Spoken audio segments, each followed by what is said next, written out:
has worn many hats, is a renowned lake conservationist and a writer by profession. She is the chairperson of Puttenahalli Neighbourhood Improvement Trust, a not-for-profit charitable trust involved in the restoration of lake. She has been the instrumental in reviving the Puttenahalli Lake in her South Bangalore neighborhood. With the help of other committed citizens, she has been the recipient of several awards for the recognition of her extraordinary work in the lake conservation. She has also received the Women of Substance Award from Rotary Club, Bangalore in 2014. I'm audible. I'm clear now to you, ma'am. Well, you could be a little better, or my hearing has become bad. No, ma'am. I'll be a little louder. Um, so, shall we proceed, ma'am? Go Okay. ahead. So, ma'am, the firstly we came across how you undertook a lot of research to come up with hydroponic technique to save Belandur Lake in Bengaluru. Can you help us, understand it a bit more better on what led to coming up with the technique? How did you go about implementing it, and what was the impact?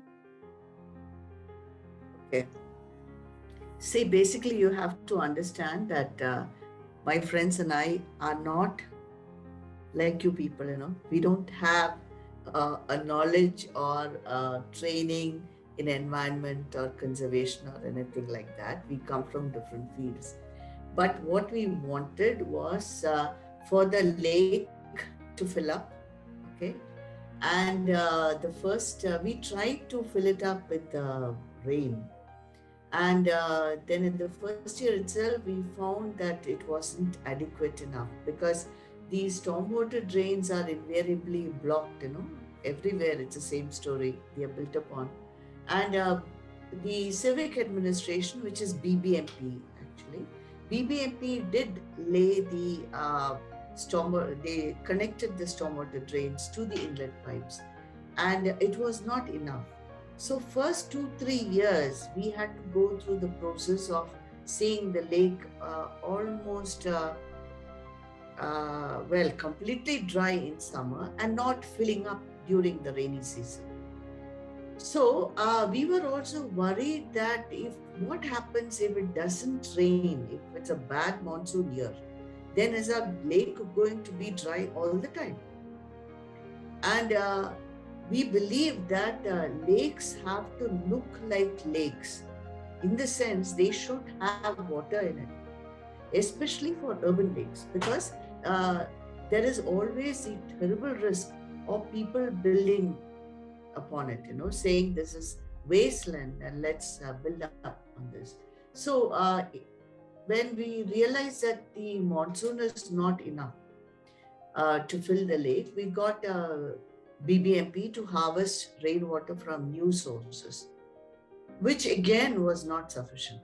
So we were looking at alternative water. And if it is not rainwater, then the obvious choice is treated sewage water. Okay. So in the BBMP offered to build us an STP on the lake fund. But we didn't want it because by then we had become a little smart and we knew that it required a lot of maintenance. So if it is not maintained and then the operator lets in raw sewage into the lake at night, we will not know till the situation becomes out of hand.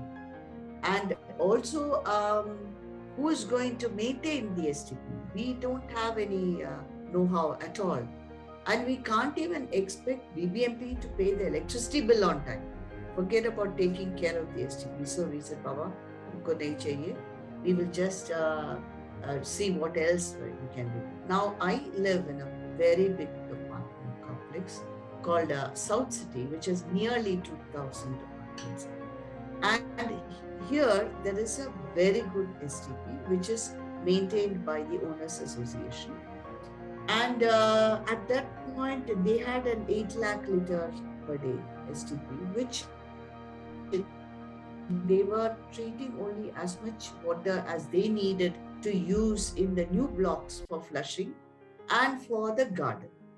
So we approached them to treat the entire lot and give us the excess treated water, whatever they didn't want. So they agreed. They said you have to get permission from BBMP, and BBMP said you have to get permission from Pollution Control Board. So we did all that. But there are two schools of thought about filling a lake with treated water. One is you don't know how the lake is going to be impacted in the long run with treated water.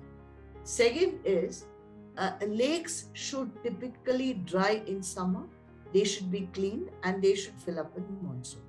Now, these two cannot actually work for an urban lake, because I already told you that if a lake does not look like a lake, then it is at risk. Now, we decided, let us fill up with treated water and see what we can do to purify it.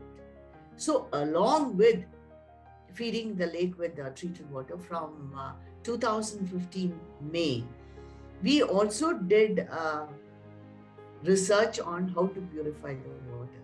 And the simplest thing that occurred to us is that, why do people grow money plants in bottles of water? Simple hydroponics. And I must tell you, we really didn't know all these things. Our innovations or our thinking are very garelu, very, very small level and very practical. Because we are not burdened with a lot of knowledge. So it was very simple for us to think, now, why is it that people grow money plant, and how does it work? So internet has lots of information. So we did a Google search on this and came up with this concept called, as you said, phytoremediation. You have this where the roots absorb hydroponics, where the roots absorb the nutrients from the water and it grows. So, but we wanted something which is very simple, which will not sink, and which we can manage, and which will not be expensive. So we came across this PVC pipe platform, into which you insert these empty pulpet bottles for buoyancy, and we put a net on top and below, and inserted different kinds of plants. We went a little enthusiastic in that, and we even put arbi in it, because my friend Nupur says, I want to eat arbi. So she put arbi in it, and colocasia we found was a fairly good biofilter. But we also put a lot of canna, and we took, instead of buying plants from outside, we put alternanthera, which we got from the lake. Then we put several other species like this. And at the same time, it so happened that I was invited to give a talk at a particular engineering college, and that principal at the end of the talk said, Madam, how can we help you? So I said, you have a wonderful lab. Why don't you test the water for us? Because water testing is very expensive. We cannot afford it. So the principal was very happy. So from the time, that is from May 2015, we started feeding the lake with treated water. In June 2016, we introduced our artificial floating islands. We made only 3, and we tied it very close to the edge so that we can pull it off if it starts sinking. And we waited with bated breath and found it didn't sink. And the plants started growing very well. We didn't know whether to be happy or sad, because the better it grows, it means the more pollutants are in the water, because what is nutrient for the plants is actually pollutant for the water. And so we started getting the water tested in that lab, and in 6 months' time, we found that the lake was really looking quite good. Of course, we did introduce more than 3. And the real crunch, the real test actually came about when we decided to extend this model into our wetland. I think your particular issue is focused on wetlands, right? Yes. So, in fact, our wetland, when we started, we had absolutely no idea what is a wetland. Totally zilch. And the wetland in our lake, it's a constructed wetland. Our lake is landlocked.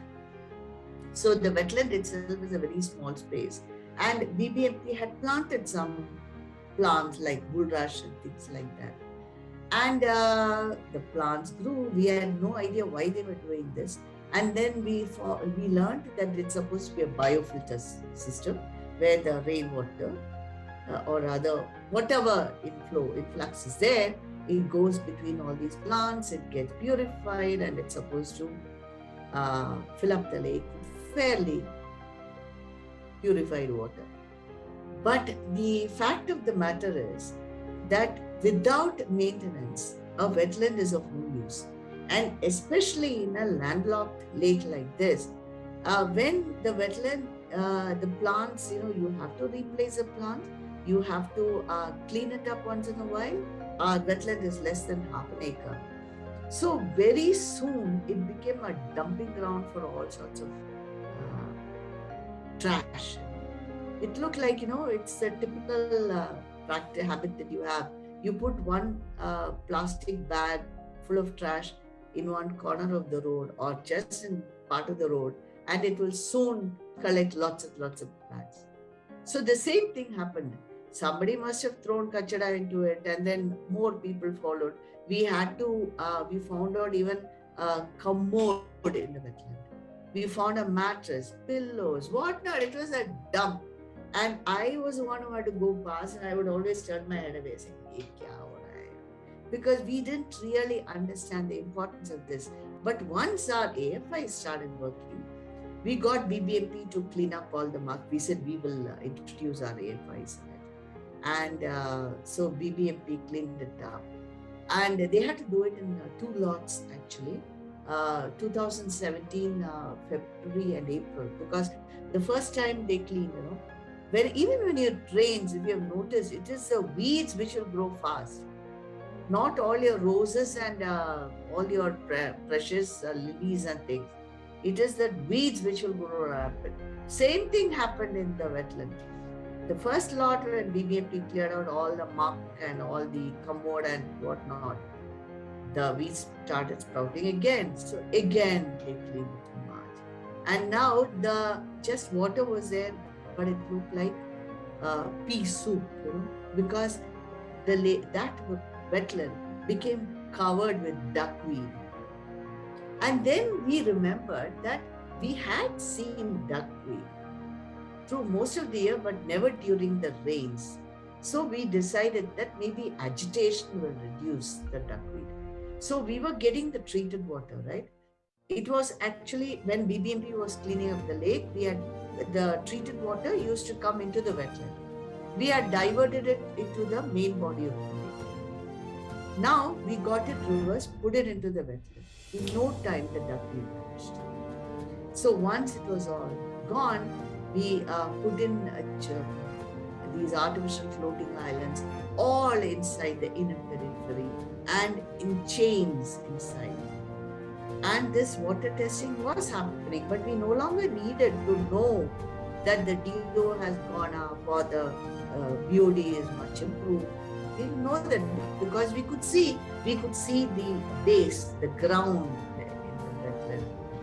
We could see the fish. It was pure. So that is when we realized, now this is why. And then of course, when they tested the water, we found the parameters were very good. And so we understood that the importance of wetland, the importance of maintaining, and how well our this